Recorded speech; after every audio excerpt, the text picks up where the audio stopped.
In connection with the Jewish question, I have this to say.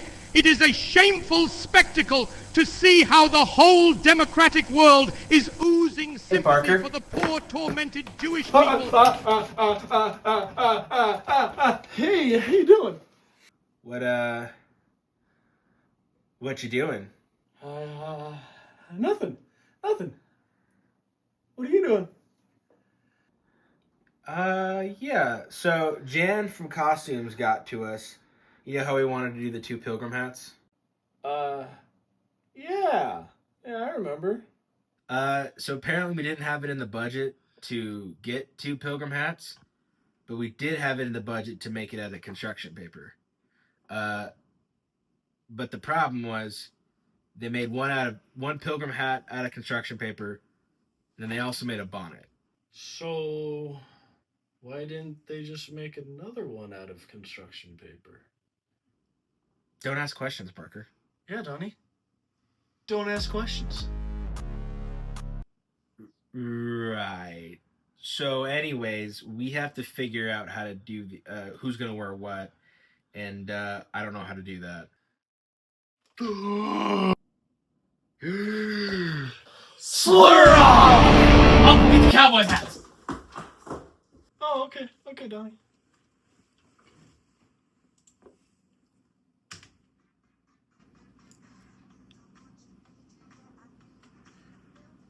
Oh, Parker! Hey! Hey!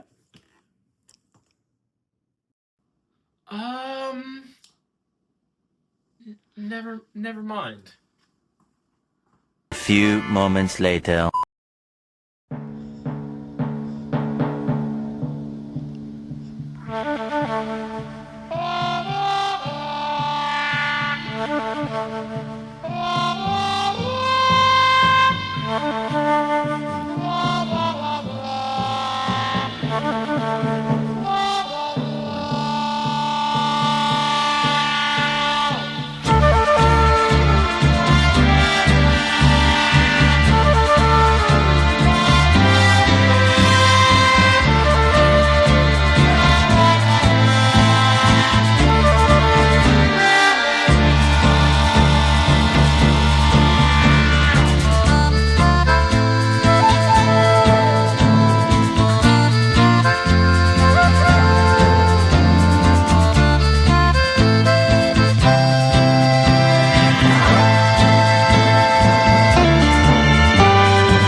Fuck you. Hey guys, welcome to Hold the Line Media. I was about to call it For the Boys. We're not called that anymore. Hold the Line Media with your host, Donnie Garbarino. Fuck you. And the co-host, Parker McCary. How you doing, buddy? I'm going to introduce you again. No, Joined no. with me today. No. You lost. Is my you can very shut the gay fuck best up. friend. You can shut He's the fuck so up. gay. You can He shut loves dick so much. You can He's shut the here. fuck up. He's You lost. 100% gay. Dude, you look at your head.